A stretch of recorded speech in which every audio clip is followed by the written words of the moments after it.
Aê! Pessoal, vocês estão vendo o sargento aí? Tudo ok? Sargento, só abaixa um pouquinho a sua câmera.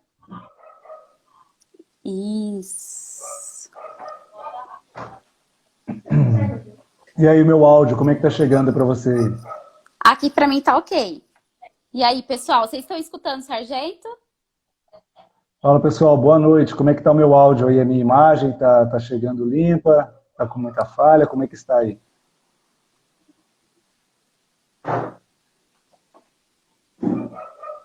Tá ok. Bom, então vamos começar, né? Sargento, em primeiro lugar, quero te Vamos. agradecer, né, pela disponibilidade de estar vindo aqui bater um papo com a gente, bater um papo com as mãezinhas, né? Com os pais também, vó, tio, para todo mundo que tem contato com criança, né? Que hoje em dia a nossa maior riqueza é as nossas crianças. Mas para começar, antes das perguntas e tudo mais, gostaria muito que você se apresentasse. Falasse um pouco de você, da sua carreira, quanto tempo que você tem no Corpo de Bombeiro. Começa aí, sargento, se apresente. Tá bom. Pessoal, para quem não me conhece aí pessoalmente, né? é, Sou Sargento Nascimento. Meu nome, né? Meu primeiro nome é Tiago, mas o meu nome de guerra é Nascimento. Portanto, Tiago Nascimento. E já de primeira mão agradeço ao convite, né, da Edilane e da Lila, né, elas que organizaram tudo isso aí, que planejaram essa live, e dizer da importância, né, um assunto tão importante que eu gostaria muito, né, e o Bombeiro do Estado de São Paulo já tem um projeto nas escolas para trazer esse conhecimento de primeiros socorros, de acidentes domésticos para as crianças nas escolas, né. Então, depois eu vou até compartilhar nos meus stories que existe, né, esse plano do Bombeiro do Estado de São Paulo, colocar para que os educadores, né, das escolas públicas tenham ciência disso, de repente alguém que é da escola pública que me segue saiba disso, né. Um pouco sobre mim, né, eu estou há 13 anos na Polícia Militar do Estado de São Paulo. Para título de conhecimento para algumas pessoas que podem não saber disso, né, no Estado de São Paulo, o Corpo de Bombeiros ele é parte da Polícia Militar. Portanto, no Estado de São Paulo não existe o Corpo de Bombeiros Militar. Existem bombeiros que são da Polícia Militar. Então, há 13 anos eu estou na corporação e passei, né, entrei no ano de 2008, passei depois de formado e depois de ingressar no Corpo de Bombeiros, né, trabalhei, já fui direto para o Corpo de Bombeiros, trabalhei no ABC Paulista, na cidade de São Caetano. Em 2014, né, fiz escola de sargento, 2015 fiz escola de sargento, mais um ano de estudo, né? Aí em 2016 passei pela Zona Norte de São Paulo e desde 2017 estou no 11º Grupamento de Bombeiros na cidade de São José dos Campos e no Vale do Paraíba. E muito gratificante, né? Uma profissão do qual agradeço muito a Deus por fazer parte, né? E a gente consegue, né, através do conhecimento que não só eu, como qualquer outro membro do Corpo de Bombeiros, né, trazer esse tipo de conhecimento que muitas vezes a sociedade é carente dela. Tá bom? Ô, sargento, uma pergunta. Você sempre sonhou em ser bombeiro ou não? Como que surgiu isso? Então, curioso que eu não, para falar bem a verdade, não era parte dos meus planos, né, na minha adolescência, ou até mesmo na minha infância, mas a gente tem planos, Deus tem outros melhores, né? Então Ah, com aconteceu numa certeza. fase da minha vida, né, que a Edilane conhece muito bem, e aí prestei o concurso, né, até lembrando aqui do meu primo Onair, não sei se ele está vendo essa live, mas até meu agradecimento a ele, que foi o instrumento de Deus naquela época, né, que me indicou o concurso, foi lá levar para mim o conhecimento de que estava abertas as inscrições, e aí, graças a Deus, as coisas foram acontecendo, e, enfim, já passaram-se 13 anos, né, desde que eu iniciei na corporação. E eu esqueci de avisar também, né, que eu entrei no Corpo de Bombeiros como soldado, né, aí depois passei a cabo, depois fiz escola de sargento, me formei de 3º sargento, depois fui promovido a 2º sargento, e hoje eu sou 1º sargento, né, da Polícia Militar no Corpo de Bombeiros do Estado de São Paulo. Muito bom, parabéns, viu? Gente, vamos combinar uma coisa? Vamos colocar uma figurinha de corpo de bombeiro, de carrinho de bombeiro, toda vez que a gente falar alguma coisa que faz sentido para vocês, que vocês gostaram. Deixa eu até achar o meu carrinho de bombeiro aqui. Que aí, ou então pode ser um bonequinho assim, ó, de bombeiro, tá? Acho que é um bombeiro isso, né? É um bombeiro. É isso aí. Para mim, as primeiras coisas que aparecem é isso. Eu sempre Ah, comento com isso. então, quando fizer sentido para vocês, vamos encher de bombeiro aí, certo? Bom, gente, começando o bate-papo com as perguntas. Sargento, na nossa caixinha de perguntas e na sua também, o que mais surgiu dúvida foi acidente doméstico com criança, engasgamento e traumas, fraturas. Então, vai ser basicamente essas perguntas que vai ter na live. Lembrando que no final vou abrir espaço também para quem quiser perguntar alguma coisa, fique à vontade. Sargento, você sabe que no meio dessa pandemia, as criançadas, a maioria não está indo para a escola, né? Então, acaba ficando o dia inteiro em casa. E com isso, as crianças ficam um pouco impacientes, quer toda hora brincar. E quem é mãe sabe, onde você vai, a criança vai atrás, né? Então, uma das perguntas que surgiram é como prevenir queimaduras na cozinha com criança. Como prevenir isso? Tá bom, essa eu posso dizer também não só como bombeiro, mas como pai, né, da minha galerinha aqui em casa, né? Sempre nós devemos observar que numa cozinha, né, não é um ambiente para as crianças, né? Nós temos aqui em casa, a gente sempre tenta prezar por esse cuidado, devido a que o fogão, né, por liberar gás, o GLP, o gás natural, né, a panela com água quente ou com gordura, sempre um risco um risco iminente para as crianças. Então, desta forma, né, primeiro passo, né, evitar com que as crianças, né, menores, aí, crianças até abaixo de 5 anos, que não conseguem ter sequer alguma noção ainda do que elas estejam fazendo, as maiores de 5 anos também têm que ter cuidado. Eu conheço os meus filhos e já vimos vários casos, né, que também se deve observar, mas em especial essas crianças ainda menores. Então, com isso, além dessa questão do afastamento, né, do ambiente da cozinha, a gente tem que observar também, observar o cabo das panelas, por exemplo, né? Deixá-lo sempre voltado para a lateral, nunca para fora, né? Nunca para que a criança tenha esse acesso. Ao levantar a mão, ela vai querer puxar. A criança é curiosa, ela vai tentar puxar a panela, e é nesses momentos, né? Aí, nesse momento que acontece a maioria dos acidentes, com água quente, com gordura, e acaba aí gerando uma queimadura na criança. Então, o certo mesmo é fazer de tudo para a criançada não ficar na cozinha, né?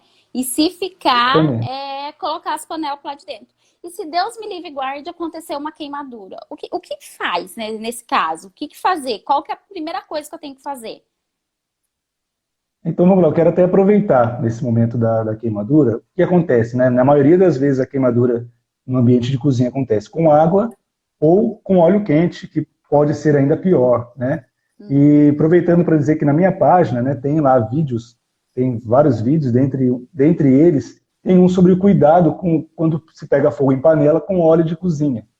Né? E nesse momento pode queimar não só a criança, mas como a mãe, o pai, quem estiver na cozinha. Né? Então jamais, de maneira alguma, se uma panela com óleo vier a pegar fogo, né, por conta da caloria, quando ela atinge lá o seu ponto de combustão e acaba pegando fogo, em hipótese alguma, jogue água. Né? Essa atitude vai fazer com que o óleo se espalhe, o óleo em chama se espalhe, né, pela cozinha e vai queimar a pessoa, pode propagar o fogo. Né? Então, assim, falando agora sobre queimaduras, né, nós temos que classificá-las. Né? Então, assim, o que fazer? O tratamento para todas elas acaba sendo o mesmo, né? Mas é importante conhecer até para que haja a maior preocupação ou não. Né? Mas nós temos as queimaduras de 1º, 2º, 3º e 4º grau. Tá? 1º grau. A queimadura é uma vermelhidão, então ela atinge a epiderme, que é a primeira camada, a camada superficial da pele. Ela atinge essa primeira camada e gera ali uma vermelhidão. Então, já nesse momento, né, queimou o bracinho da criança, ou queimou a pessoa, né, vamos já, de pronto, já descartar os mitos, né? Pasta de dente, óleo de cozinha, Manteiga. manteiga, essas coisas não se pode, né? Não se pode colocar, elas podem, inclusive, acabar piorando a lesão. Né? Então, de hipótese alguma, coloque esse tipo de produto. Né? Então, queimadura de primeiro grau, atinge a epiderme, então eu tenho ali uma queimadura de primeiro grau. Eu já falo sobre o tratamento, tá? Tá. Queimadura de segundo grau, ela vai atingir, além da epiderme, partes da derme, que é uma camada um pouco inferior, tá bom? Então, aí que gera as tal das bolhas, né? Lembra que aí já viu, queimei o braço e acabou gerando uma bolha no braço e na pele, enfim, em qualquer parte do corpo. Então, uma coisa que eu não posso fazer é estourar essas bolhas, tá bom? Não posso fazer isso, não estouro essas bolhas. Pode gerar uma infecção, né, o objeto que eu vou usar e vou expor ainda mais a minha pele. No terceiro grau, aí eu já tenho outras camadas da pele que são atingidas. Bom, no quarto grau, ainda mais profundo, né, partes aí pode chegando até mesmo ao osso. Quanto ao tratamento, né, então, o que eu preciso fazer? Se eu tiver alguma queimadura na região da face, né, é importante que eu cubra os olhos com uma gaze umedecida com água limpa ou com soro fisiológico, tá bom? Tem que ser água limpa. Obviamente, a água filtrada da torneira, ela é suficiente. E também se eu tiver, melhor ainda, o soro fisiológico. Importante sempre manter umedecido. Então, deixe os olhos, se for na região da face, sempre umedecido. O tratamento para as outras regiões do corpo, também ela é semelhante. Né? Eu utilizo da mesma forma gases umedecidas com água ou com soro fisiológico. Importante, né, lembrar, tem um caso de queimadura, né, o acionamento do Corpo de Bombeiros, do SAMU, em breve a gente fala um pouco mais sobre isso. A gravidade, ela tá até mais relacionada ao quanto do corpo foi queimado, né, a título de conhecimento. Né. A nossa pele, ela traz uma proteção biológica, por exemplo, né, biológica e de temperatura. O que isso quer dizer? Que quando a minha pele ela é lesionada, quando a queimadura atinge ela e ela acaba ficando vulnerável, eu corro o risco de obter várias infecções no meu corpo por conta da exposição. Por isso que, quando você ouve falar nos noticiários, teve 70% do corpo queimado, e muitas das vezes essa pessoa pode ter sido socorrida, né, com sinais vitais estáveis, depois o caso dela pode agravar no hospital devido a essa exposição da pele, da exposição do corpo devido à danificação da derme, da epiderme e da derme. E ela tem também a função de controlar a temperatura do corpo, que pode gerar também uma hipotermia. Então, ou seja, tratamento, se for em grandes áreas, né, eu não posso demorar para socorrer essa pessoa, essa criança, preciso de um socorro rápido, não posso colocar qualquer tipo de produto, né, e se eu fizer algum tratamento, seria aí com a gase estéreo, né, e é importante, esqueci de falar isso, os pais, né, aqui em casa também nós precisamos prezar por isso, você que é pai e mãe, tem aí sempre, né, uma atadura, gases, é importante, porque vira e mexe a criançada vai aprontar alguma coisinha, vai sofrer algum machucado, espero que sempre leve, mas vai acabar acontecendo. Então é importante ter isso em casa, né, uma recomendação, acho que seria muito importante ter essas coisas em casa. Então, o que nós precisamos? Socorro rápido, não colocar qualquer tipo de produto e a gase sempre umedecida. Ok? Ok. Sargento, uma dúvida aqui, que já aconteceu em casos assim, de amigos e tudo mais, que a criança pegou remédio e tomou. Remédio indevido, né? Ou algum comprimido, ou porque a gente deixou em cima da mesa, ou porque a criança subiu em cima da cadeira e pegou. O que fazer, né? Primeiro, prevenir, mas se a criança ingeriu esse remédio, o que a gente faz? O que eu tenho que fazer? Como você já adiantou, o primeiro passo, de fato, é a prevenção, né? Colocar em locais altos, que sejam de difícil acesso para a criança, né, e reforçando ainda mais, né, se for de rosca, né, não deixar a rosca vulnerável, forçar a rosca. Existem alguns medicamentos que têm um sistema um pouco mais dificultoso da criança, só que ainda assim as crianças são muito inteligentes, ainda assim pode ter um sistema, né, de proteção bastante evoluído. A criança ela vai ver você fazendo e ela vai aprender de primeira. Tem criança que mexe no celular melhor do que a gente. A gente sabe disso. Então, eu preciso afastar esses medicamentos da criança, deixar fora de alcance e sempre rosquear. Acontece em muitos casos, né? Antes da live eu fiz uma pesquisa na internet, a gente vê que às vezes acontece assim, da mãe, o pai, ele faz a utilização do medicamento, e a maioria dos casos que eu vi acontece dessa forma. Estava lá na mesa, aí ministrou o medicamento, ou para a pessoa própria, ou para a criança, e acabou esquecendo. Então são os cuidados que nós, pais, temos que ter para poder evitar que isso possa acontecer.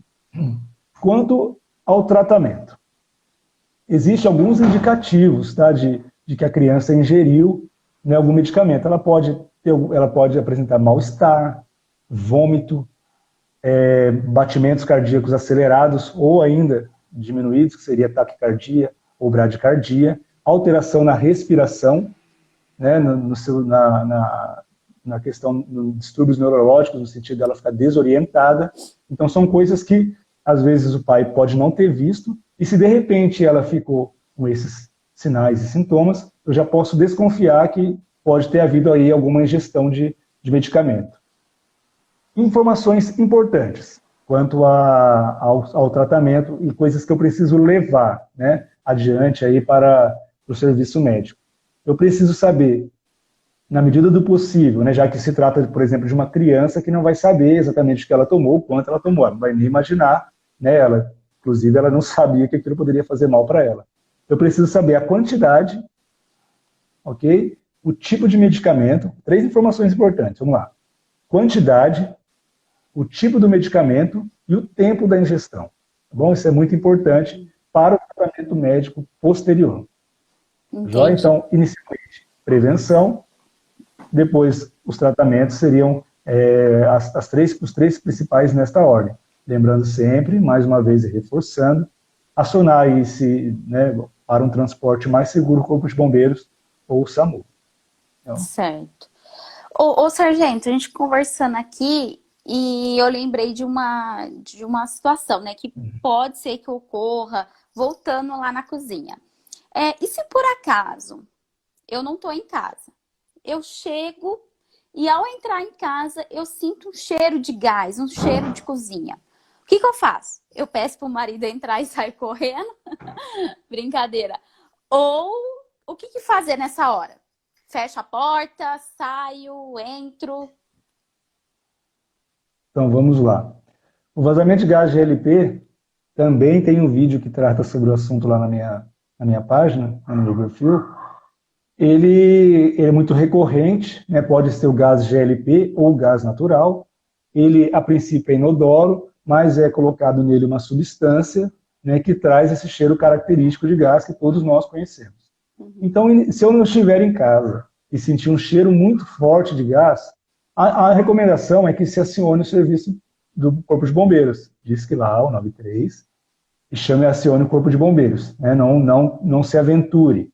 Dentro de um ambiente confinado, quer dizer, com pouca ventilação, que se armazena ali fora do botijão, o gás GLP ou o gás natural que vem encanado, eu tenho ali possíveis explosões ambientais e um ar saturado, no sentido de que ele ocupa o local do oxigênio. Então eu posso ali ficar asfixiado. Então não é recomendado num ambiente com muito gás, um vazamento muito extenso de gás, que eu entre e me aventure. Né? Então eu vou falar assim, o que seria, né, a forma correta, mas já como eu adiantei. Né? Um cheiro muito forte, não estou em casa e houve um vazamento de gás. Vou colocar 2 situações aqui, tá bom? Então, na primeira, eu não estou em casa, de repente fui entrar em casa e percebi que há um cheiro muito forte de gás. Não adentro, tá bom? Evito, aciono o serviço do Corpo de Bombeiros. Então, assim, Se possível, já efetua o desligamento, né, do quadro geral de força, já vai ser um grande passo, porque a seguir eu vou falar sobre isso. Agora, na segunda situação, estou dentro de casa e houve ali um vazamento de gás, eu estou sentindo o cheiro, nossa, esqueci a boca do fogão ali aberta, o gás liberado, e encheu de gás. Né? Não, o que eu não posso fazer em hipótese nenhuma, por isso que eu falei para desligar o disjuntor. Eu não posso acender luzes, não posso ligar o ventilador para ventilar. Essa faísca gerada no acionamento da luz, né, ou de ligar o ventilador ou qualquer outro, né, utilitário doméstico, essa faísca é o suficiente para gerar uma explosão ambiental. Porque se o gás ele gerou uma mistura que seja ideal, né, que o gás GLP está em torno ali de 2,5% a 9,5% no ambiente, se isso ocorrer, né, já está passível de ocorrer uma explosão ambiental, só faltando essa faísca. Tá, joia? Então, e eu preciso, depois disso, né, abrir as portas e janelas para favorecer uma ventilação. Porque, como eu disse, né, ele precisa dessa mistura ideal que só acontece no ambiente confinado. Então, se eu efetuar as aberturas de portas e janelas e ventilar, né, eu estanco ali o vazamento, fecho a boca, e aí eu minimizo muito o risco de explosão. Eu estou com problema na válvula de gás, eu não consigo, se for o GLP ou o botijão, né, e eu não consigo lá, quebrou a borboleta. A atitude nesse momento é levar esse botijão para um local aberto e deixar que ele esvazie.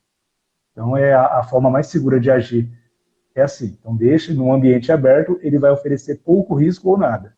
Tá bom? Então, o perigo do gás é quando ele vaza num ambiente confinado. Só para lembrar aí, o sargento, qual que às vezes num desespero, né, a gente acaba esquecendo o telefone do bombeiro e a gente fica desesperado. Então, só para deixar claro para o pessoal, quando acontecer isso, sempre ligar para qual o número? Então, Corpo de Bombeiros 193, tá bom? E nós temos outro serviço também importantíssimo, né? Um abraço também, já aproveito e mando um abraço para as pessoas que me seguem aí, que trabalham no SAMU, né? Tem alguns amigos aí que me seguem, que são de lá, que é o 192. Bom, existe uma separação prévia, né? Não que o Corpo de Bombeiros não atenda as ocorrências, né? As emergências que o SAMU atende e o SAMU não atenda que o bombeiro atenda. Mas existe, em casos de trauma, que seria quedas de grandes alturas, acidentes de trânsito, há um padrão que se chama Corpo de Bombeiros. E para casos clínicos, que seriam aqueles casos de acidente vascular, encefálico, né, o AVC, o AVE, infarto, dentre outros casos clínicos, seria para o SAMU. Contudo, né, o SAMU também atende acidente de trânsito e o bombeiro também atende casos clínicos. Tá bom? Então, vamos lá. 193, Corpo de Bombeiros, 192 SAMU. Algumas vezes, né, em algumas palestras, em alguns locais que eu chego, eu faço essa pergunta para testar, e muitas pessoas acabam não sabendo. É comum que as pessoas não saibam, né, e é importante, tá, gente? O 190 vai te dar um direcionamento, ele vai. O 90 é Polícia Militar. Porém, a cada vez que você atrasa a ocorrência, você perde minutos e segundos preciosos. Então, numa emergência, ligue direto 193, tá bom? Ou 192. Então, já vamos deixar esse 193, 192 grudado aí na parede, porque se, né, Deus me livre, a gente precisar, a gente já sabe para quem ligar. Bom, pessoal, bastante gente entrou, então vou reforçar aqui, né, agradecer a participação de todos vocês para essa live. A gente está com o Sargento Nascimento, onde ele está tirando algumas dúvidas sobre acidentes com criança em casa, certo? Sargento, o que mais bombou mesmo na nossa caixinha de perguntas foi sobre o engasgamento de criança. Então, a gente vai entrar agora nessa parte. Quem ainda não compartilhou a live, gente, vamos compartilhar, mandar para as mãezinhas que teve bebê, que tem criança, a tia, tio, o avô, porque é muito bom saber essas informações, tá bom? Então vamos compartilhar aí, quem não compartilhou ainda. Quem já compartilhou, ok, brigadão. Vamos compartilhar mais um pouquinho e enviar, para a gente poder entrar sobre o assunto de desengasgamento de criança. Bom, bora lá. Sobre engasgamento, Só interromper você aqui, só interromper você um pouquinho aqui. O meu amigo aqui, o Elier, trabalha comigo lá em São José dos Campos. Eu vi aqui uma pergunta dele e acabei respondendo a ele. Não sei se você está aí ainda. Acabamos aí de responder a sua pergunta aí, beleza? E lembrando, né, Edilane, que no final a gente vai abrir também para Isso, outras perguntas aí do povo aí. Se tiver alguma isso, curiosidade, já gente. vai No final, guardando e a gente responde. isso, no final vou abrir um espaço para você estar fazendo as perguntas, porque às vezes a gente está conversando, as perguntas sobem e a gente acaba não vendo. Então, no final, eu vou dar essa oportunidade de vocês fazerem as perguntas, tá ok? Voltando aqui, engasgamento, né? Quando eu tive a Gabi hoje tem 2 anos. Mas quando eu tive a Gabi, ela era recém-nascida. E eu tava amamentando ela e ela começou a soltar leite. Eu fiquei desesperada, né? Mãe de primeira viagem. A criança soltando leite. Eu falei, meu Deus do céu, o que tá acontecendo? Aí a minha mãe até tava em casa, tava me dando um resguardo. Ela falou, calma, calma. Coloquei ela em pé. Só que tem caso que a criança realmente fica sem ar, né? Imagine o meu desespero com a criança soltando leite. Imagine uma mãe, um pai, um avô, um tio com a criança sem ar nenhum. O que fazer? Quais os procedimentos se a criança engasga? O que eu tenho que fazer? Então vamos lá, é um assunto que muitas vezes mais interessa as pessoas, né? Até das minhas postagens são as que dão mais repercussão, o post mais compartilhado, o assunto que acaba interessando mais as mamães, aí uma preocupação bastante recorrente. E outra postagem que eu também tenho lá, né? Verifiquem, olhem, compartilhem. É um vídeo bem rápido, de 30 segundos, que vai tratar sobre desgasgamento em bebê. Então, nos primeiros meses, ou no primeiro mês, melhor dizendo, uma criança recém-nascida, ela acontece muito de engasgar aí com o leite materno ou com as próprias secreções.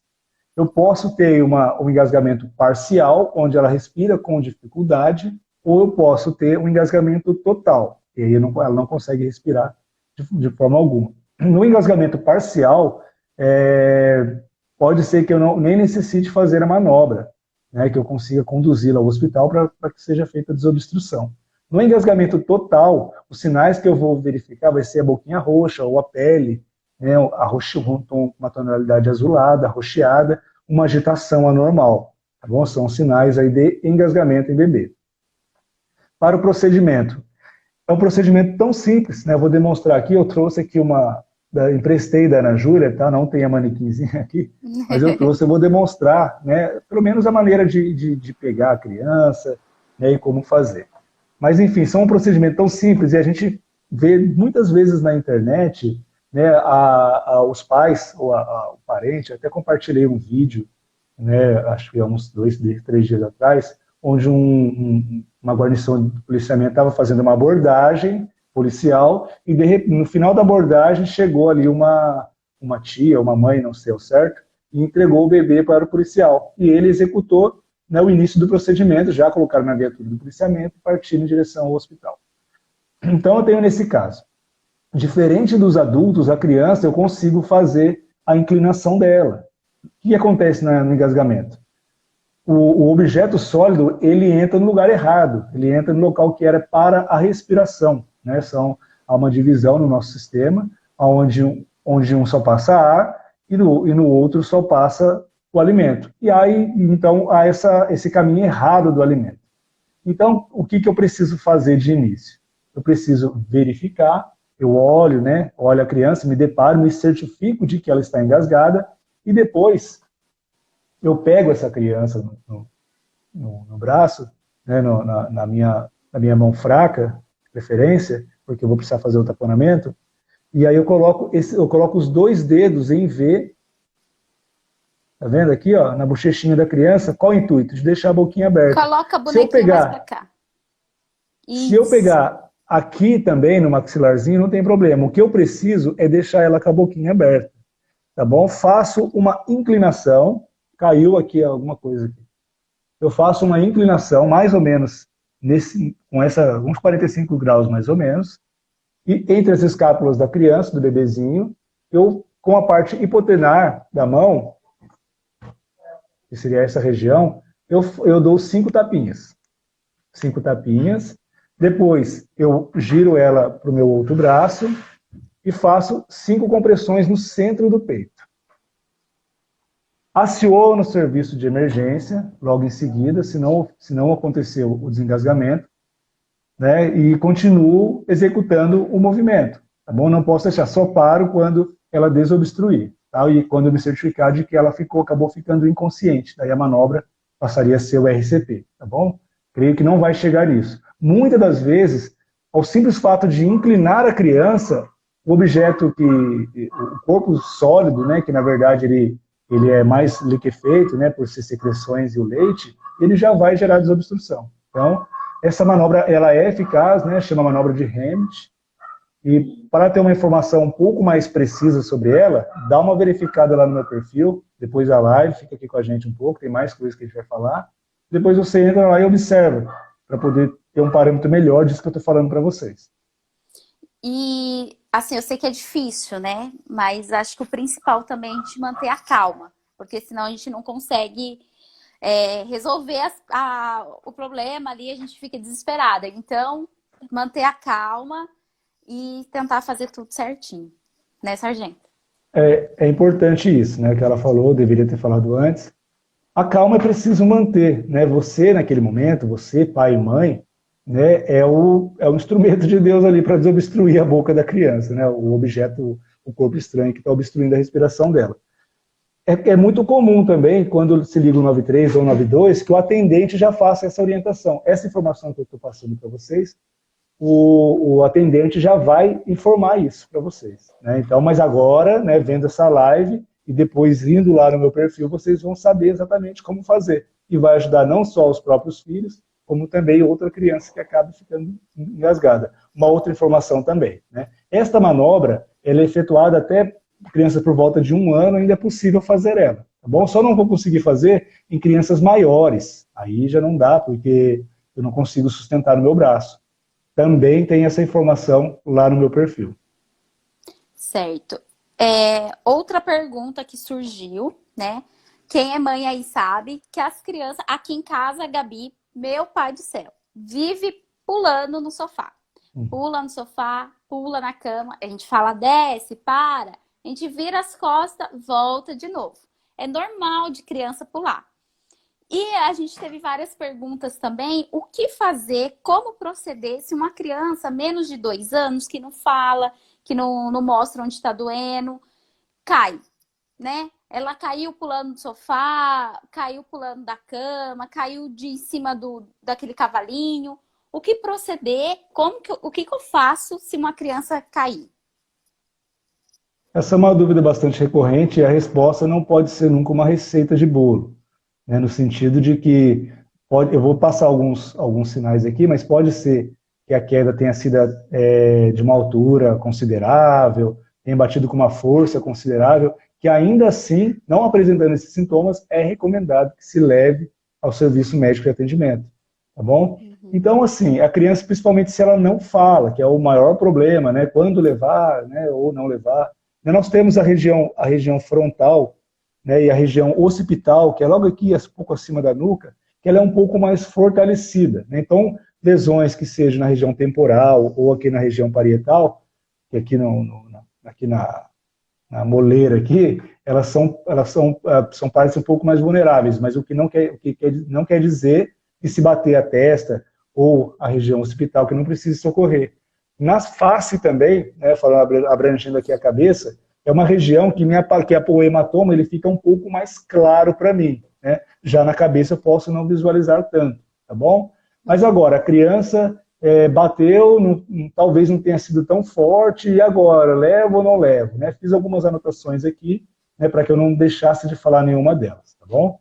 Então, em qual dos momentos, quais seriam os sinais e sintomas, né, que me preocupariam a ponto de conduzir essa criança ao hospital? Perda de consciência, por isso que a gente recomenda, não deixa a criança dormir, né? Não deixa a criança dormir. Aconteceu aqui há 1 mês, 2 meses atrás, né? O Pedro, é o meu caçulinha, ele caiu, né, de uma altura de cima do sofá, uma altura considerável, estava de serviço, e aí a dona Elisiane, a senhora minha esposa, ligou para mim, né, dizendo que ele estava que ele estava molinho, que ele estava sonolento, e isso já me indica, já ele não está no seu estado de normalidade. Essa sonolência já me preocupa, e foi o que eu disse, leva ele para o hospital. Então, seria também um desses sinais, já dando um exemplo prático para vocês. Então, como eu disse, perda de consciência, o vômito também me traz essa preocupação, pode ser o vômito logo no momento da queda ou um pouco depois do momento da queda, tá? Então é um sinal. O choro excessivo, e mesmo pegando, é um choro muito insistente, é normal, a criança que caiu, bateu a cabeça, vai chorar, mas se esse choro persistir, mesmo a mãe dando carinho, mesmo abraçando, mesmo pegando, também o choro persistente, né, me conduz a essa decisão de conduzir a criança ao hospital. Uma criança, caso ela consiga se queixar, né, de uma visão alterada, uma visão turva, ela não está enxergando direito, mas seria para caso de crianças que falam, né, a perda de equilíbrio, ela não consegue andar direito, também é um indicativo. Os olhos arroxeados, né, então, quer dizer, não bateu os olhos, mas os olhos estão arroxeados. Isso me traz uma possibilidade de uma lesão, né, uma lesão um pouco mais séria, então eu preciso conduzir essa criança. E o comportamento alterado, ela se comporta de forma não comum àquela criança. Bom, são alguns sinais, né, que me indicam a necessidade de conduzir. Porém, como eu disse no começo, não é uma receita de bolo. Talvez você não tenha nenhum desses sinais, mas você considera que aquela queda, né, foi de uma altura muito grande, ou mesmo que tenha sido da própria altura, bateu muito forte. Então, assim, não fique com dúvidas, né? Não fique com dúvidas. É melhor, né, entre aspas, errar para mais, né? Principalmente quando se trata aí dos nossos filhos preciosos. Verdade. E falando também do corte, né? Do corte. Na região da cabeça, a face, é uma região muito irrigada, então é muito comum. Se cortar a região da cabeça, vai ter muito sangue. É normal, tá bom? Até que aconteceu uma vez com a Júlia, né? Ela também... Aqui tem história para tudo. Aqui, se eu quiser usar exemplos de hemorragia, de fratura, de bater cabeça, e tem tudo em casa. A gente dá risada agora, mas na hora é um na hora total. Mas, então tá bom. Sargento, outra coisa também que infelizmente a gente vê muito na televisão, infelizmente tem um final muito triste, é afogamento de criança. Ou na piscininha, ou na banheira, aquela velha história, né? Eu só vou pegar a toalha e deixou a criança. Ou, fica aí bonitinho que eu já volto. Acontece muito, infelizmente acontece. Então, o que fazer se Deus me livre, a criança se afoga? O que eu tenho que fazer? Olha, vamos lá, né? Iniciando aí para responder direitinho. Lá no Corpo de Bombeiros, desde a formação lá de soldado ou de sargento, de oficiais, quando a gente, lá no decorrer do curso de formação, já é separado lá um companheiro, lá um colega, um outro bombeiro, que nós denominamos canga, né? Um nome até estranho aí para quem não é da caserna aí. Então até o meu canga tá, inclusive o meu canga tá aí aparecendo aí, ó, Nando Silva. Trabalhamos aí quase 7 anos juntos aí em São Caetano. Padrinho do Matheus, irmãozão meu aí. Esse é um exemplo de um canga que eu tô falando aí, meu canga. Então, o que isso quer dizer? Que no serviço do Corpo de Bombeiros, nós não andamos sozinhos, nós não atendemos uma ocorrência sozinhos. A gente precisa, né, da companhia, né, de um outro colega aí para nos dar segurança e oferecer segurança. No caso da criança, a primeira atitude que nós temos que tomar é a prevenção, não deixando essa criança de forma alguma sozinha. A criança é imprevisível, ela é curiosa, então ela vai entrar. Então ela vai entrar na água, ela vai oferecer a ela própria um sério risco. E lembrando que para a criança, devido à sua anatomia, né, a cabecinha da criança é um pouco maior, chegando a ser desproporcional ao peso do corpo, em relação aos seus reflexos que ainda não são apurados, não são bem desenvolvidos, ela tem a capacidade de se afogar em uma quantidade uma quantidade mínima de água. Centímetros de água é o suficiente para que uma criança se afogue. Então, o que eu preciso fazer no primeiro momento? A prevenção, jamais deixando essa criança sozinha. Se eu tenho piscina em casa, o que eu preciso fazer? Eu preciso, se é uma piscina já construída, eu preciso de um cercado, né, de pelo menos 1,5 m. Essa piscina, se você tem criança e piscina em casa, essa combinação, a criança ama piscina, a criançada aqui gosta demais de piscina, a gente também gosta. Mas, assim, essa preocupação você tem que ter cercando essa piscina, né, colocando ali uma grade de pelo menos 1,5 m, né, para que ela não tenha a liberdade de se dirigir à piscina. No ambiente de casa, não tem piscina, mas você tem balde, você tem um vaso sanitário, você tem a banheira, né, dentre outras coisas. Lembra que eu disse que o mínimo de água é suficiente para as crianças, para que as crianças se afoguem. Então, eu preciso prevenir também no ambiente doméstico. Eu vou, como você disse, né, a criança está tomando banho, eu vou ali, não vai ali, né? Quer dizer, termine o banho dela, né, coloque ela numa situação, em outro ambiente, porque a água é perigosa. Como eu disse anteriormente, a anatomia da criança e os reflexos dela que não são bem desenvolvidos, vai fazer uma combinação bastante perigosa com a água. Bom, agora, se uma criança se afogou, ela estava submersa na água, né, eu preciso verificar os sinais vitais dela, preciso checar se ela respira, se ela não respira. Se ela não respira, aí eu preciso já de imediato iniciar as manobras de reanimação cardiopulmonar, tá bom? É um vídeo que futuramente eu vou fazer também, né? Só que para que a gente não chegue a esse ponto, é preciso a prevenção, primeiro estando presente, né? E depois cercando-se aí de cuidados, né? Como eu disse, na piscina, os baldes, né, em casa, procurar deixá-los sem água, né? As banheiras sem água, e evito, né, que possa acontecer um incidente dessa forma.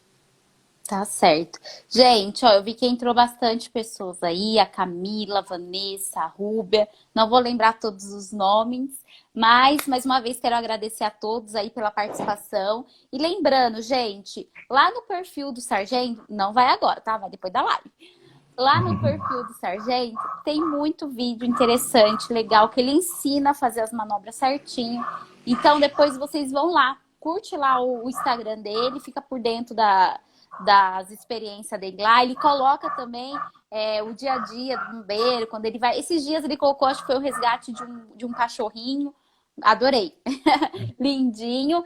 E aí, o perfil dele é @SGTT_Nascimento. Depois alguém coloca aí pra mim, por favor. A Andresa, a Lila, quem tiver aí, vocês colocam, por favor. E também tô vendo que tem bastante gente que é do Corpo de Bombeiro, que é do perfil do Sargento. Para quem não conhece a gente, somos eu e a Elisiane, né? A gente trabalha com roupas temáticas infantis, né? De menino, de menina. Não tá podendo fazer festa, infelizmente não tá podendo, mas você pode fazer um ensaio, pode fazer um bolinho em casa. O que a gente não pode deixar de fazer é de comemorar mais um ano de vida das nossas crianças. Então depois vocês curtem também a nossa página, Lila, se possível, depois você coloca aí o nosso underline também. E esses bonequinhos, pessoal, para quem chegou agora, toda vez que eu ou o Sargento falar alguma coisa que faz sentido para você, que você gostou, vocês colocam um bonequinho de bombeiro pra gente saber que tá sendo legal, tá bom? Bom, voltando aqui. Outras perguntas também, que até vi que a Andresa colocou, a gente vai chegar. Como? Assim, hoje em dia a gente lava o banheiro, lava o quintal e fica super escorregadio, né? O que fazer em caso de queda? Meu marido caiu no banheiro ou minha filha caiu no quintal. Como proceder? Que nem você falou. Teve uma vez também que a Gabi escorregou em uma folha de papel, gente. Que desespero. Ela escorregou e bateu a cabeça, né? E aí o Douglas pegou ela tava meio assim molinha. Nossa, aquela noite eu nem dormi de preocupação. Então, em caso de queda, o que fazer? Como reagir? O que fazer? Então vamos lá. O primeiro passo, né, como você já mencionou, é a calma, né? A primeira, só fazer um parênteses aí, na ocorrência do cachorro, foi o Sargento Henrique Lourenço, ele está presente aí, ele fez um comentário aí. ele era o comandante da ocorrência aí do cachorro, que foi em Pindamonhangaba. Parabéns aí, Henrique, parceiraço aí. Então, Edilene, como eu ia dizendo, então eu preciso calma, né? Para eu prestar um socorro, eu preciso estar numa condição de calma, condição segura. E essa condição segura também significa de que aquele risco que levou à queda não pode me levar à queda também. Então, o primeiro passo, né, nessa abordagem a uma vítima de queda, está falando no ambiente doméstico ou em qualquer outro lugar, é que que eu elimine os riscos para me aproximar. Né? O segundo passo, eu preciso verificar o nível de consciência dessa pessoa, né, do parente, né, de quem caiu.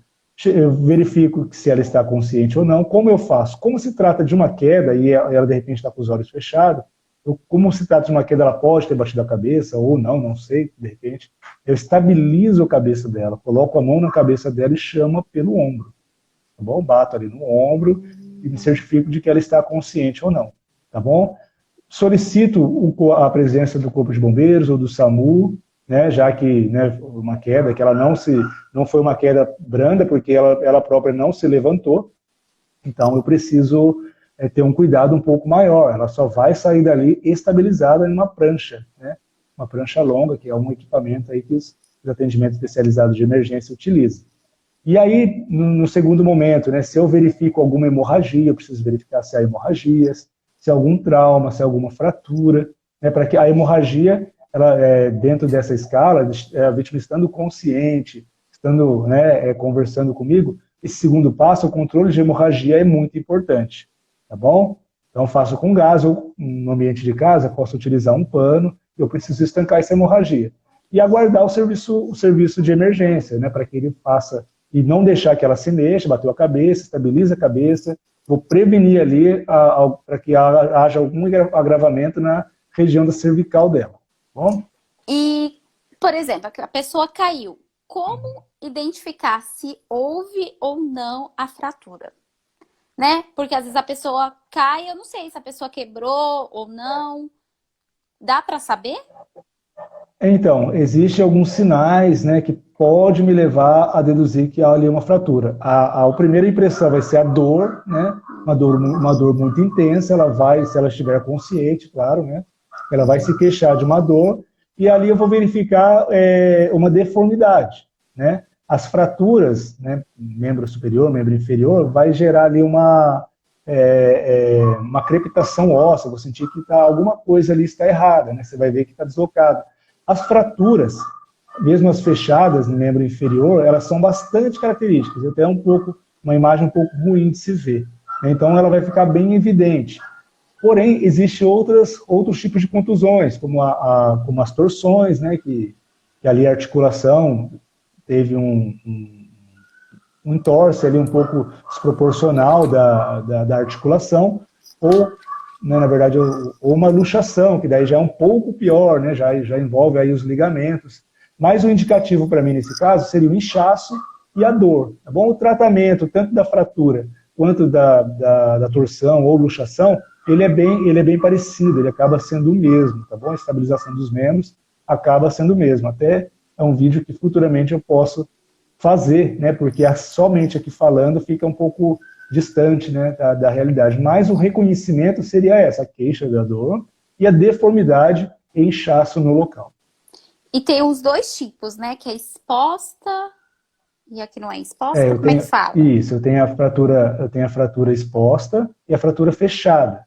Na fratura exposta, eu tenho um rompimento da pele, então o osso ele acaba ficando visível, né, acaba rompendo a pele e gerando, além da fratura, um corte bem visível, né, que ali há necessidade até de um tratamento, de um curativo, ali, um tratamento pré-hospitalar, porém a fratura em si, tanto aberta quanto fechada, vai ter o mesmo tratamento. Entendi.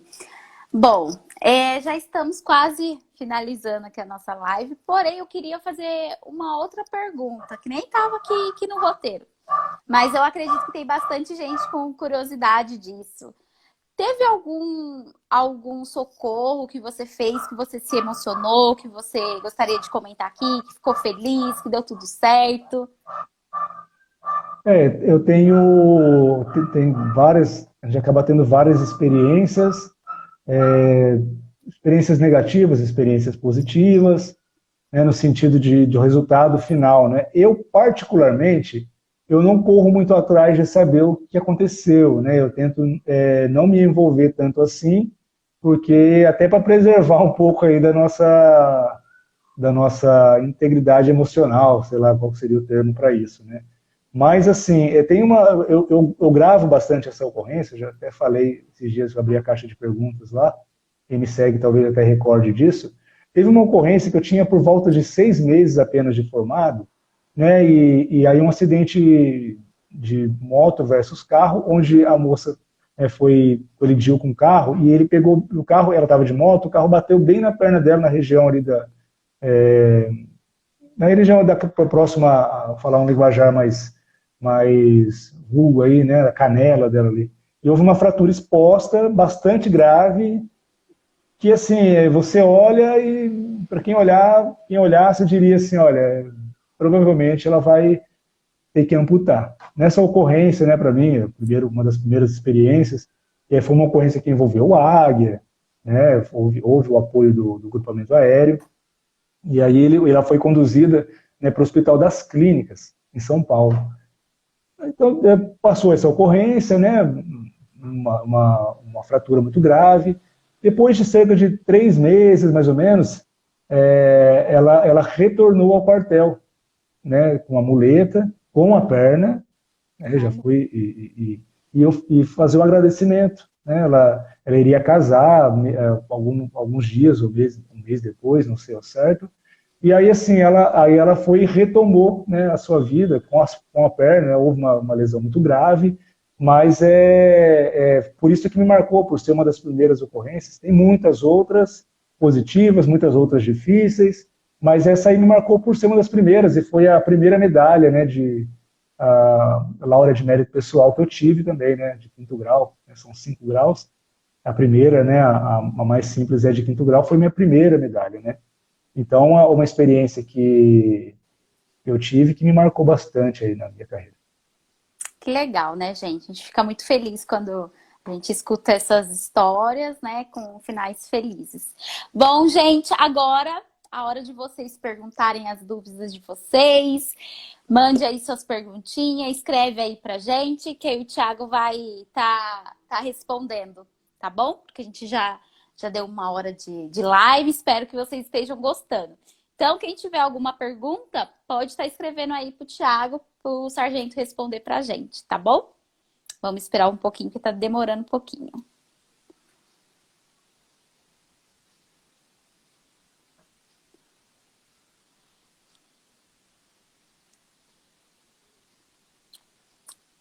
Ai, que bom que vocês estão gostando, gente.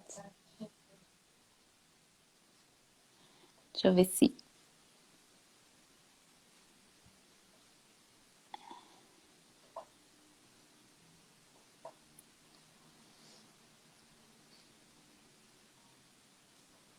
Olha, não sei se chegou aí para você da Andresa. Quais os itens básicos para primeiros socorros? Então, como eu havia falado lá no comecinho, né, para quem ouviu ou quem não ouviu, né, eu tenho em casa, né, não adianta eu dizer que eu vou ter, por exemplo, uma prancha longa na minha casa, eu não vou ter, né? Nem mesmo os bombeiros teriam esse tipo de equipamento. Mas eu acredito que para o ambiente doméstico, né, atadura, gás para controle de hemorragias, é muito importante. Se eu tenho uma fratura, um exemplo, né, por que não é tão necessário eu ter ali uma prancha longa, ou eu ter talas moldáveis, né, que são equipamentos utilizados para efetuar uma estabilização de uma fratura.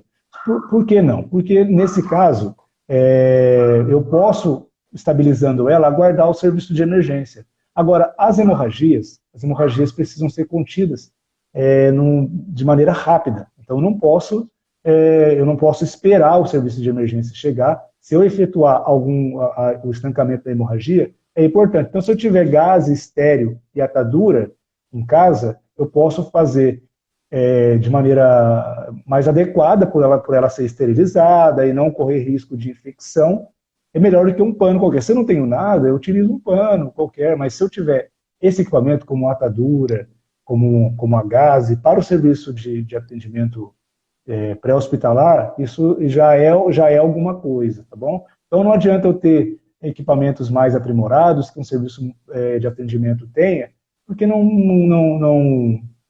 não vou ter, né? Eu sou bombeiro e não vou ter.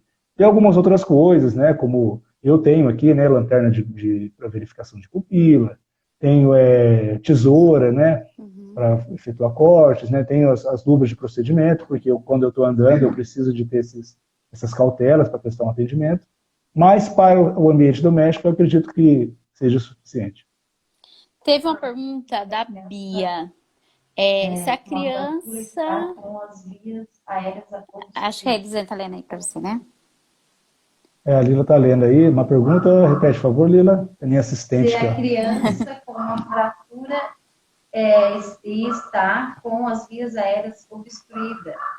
A Bea Oliveira. Tá bom.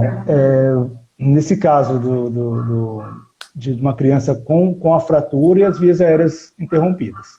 Lembra que eu disse para vocês, né, da estabilização da cervical no caso de queda. E aí eu preciso ter o cuidado de estabilizar a cervical, porém ela está com as vias aéreas obstruídas. Nesse caso, eu dou prioridade ao que vai levar ela, ao que vai atrapalhar, que pode levar à morte primeiro. Então, eu negligencio a estabilização na cervical, né? De certa forma eu vou ter que ser um pouco negligenciar, porque eu estou dando prioridade à liberação das vias aéreas, de fazer o desengasgamento, enfim. Então, as vias aéreas, a desobstrução das vias aéreas, ela vem à frente das estabilizações. Bom? Um abraço aí para Daniela Vitorino, a família toda está vendo e o maridão mandou um abraço. Daniela Vitorino? Um abraço, Daniela Vitorino. Obrigado pela audiência, por estar com a gente aí. A família toda, o marido dela mandou um abraço. Eu acho que... Bom, voltando aqui nas perguntas, a Patrícia, né? O que fazer quando a criança coloca algo no nariz ou na boca? O que fazer... Desculpa, Girane. Repete, por favor, Girane. O que fazer se caso uma criança coloca algo no nariz ou na boca? Então, eu preciso observar se esse objeto gerou obstrução, né, da obstrução das vias aéreas a ponto de ela não conseguir respirar. Se há uma obstrução parcial, onde ela ainda assim consegue respirar, eu conduzo ela ao serviço médico para que esse objeto seja tirado de maneira adequada lá. Agora, se está obstruindo, aí eu faço as manobras de desengasgamento. Entendi. E do nariz, a mesma coisa? A mesma coisa, o mesmo procede da mesma forma. É porque, provavelmente, no nariz, né, ele não vai obstruir totalmente as vias aéreas. Entendi. Então, o ideal é que eu leve ele ao médico para que lá seja feita de maneira adequada a retirada. Certo. O Juninho está perguntando sobre picada de escorpião. Os animais peçonhentos, de maneira geral, tá? Tem aí tanto tratamento para cobra ou para escorpião. O que eu preciso, inicialmente, é limpar o local. Já não posso, o que eu não posso fazer, né, também, as pessoas acabam querendo chupar o local com a boca, ou fazer um torniquete, que é coloca um pano e torce. Eu não posso fazer isso. Então, essas coisas eu não devo fazer. Eu devo colocar essa pessoa em repouso. Ela não pode ficar agitada andando, porque isso aumenta a circulação sanguínea e pode agravar. E eu preciso conduzir essa pessoa o quanto antes ao serviço de emergência, ao hospital, né? Outra coisa a esse respeito que é importante, assim como na intoxicação por remédio, como a gente falou anteriormente, eu preciso ter os cuidados de saber qual foi o animal e quando foi, tá bom? Eu não vou saber a dosagem como no remédio, óbvio, né? Mas assim, eu preciso saber que tipo de escorpião foi, no caso, né? Ou cobra, ou aranha, e preciso saber mais ou menos quando foi. Aí lá no hospital vai ser tratado devidamente. Hoje, com recurso tecnológico, né? Eu não preciso capturar esse animal, né? Eu posso tirar uma foto, né? Eu posso tirar uma foto e já vai ser o suficiente para fazer a identificação lá no hospital. Certo. Não O Luiz queria está mandar um abraço, falando. não tem pergunta, mas só agradecimento, Deus abençoe. O Luiz está perguntando também para você falar um pouco em caso de sangramento de nariz. Ah, interessante. É denominado aí epistaxe, né, o sangramento no nariz, e pode ser por uma questão de uma contusão, né, por uma batida, ou tem pessoas que têm também esse sangramento nasal, né, já é típico dessa pessoa, a Lila mesmo aqui em casa tem. O que eu não posso fazer, né, eu não posso elevar a cabeça dela para trás. Isso pode gerar um engasgamento, ele pode obstruir as vias aéreas. Eu faço nessa região aqui um pouco de cima uma leve compressão, posso fazer com pano ou com gelo, para que haja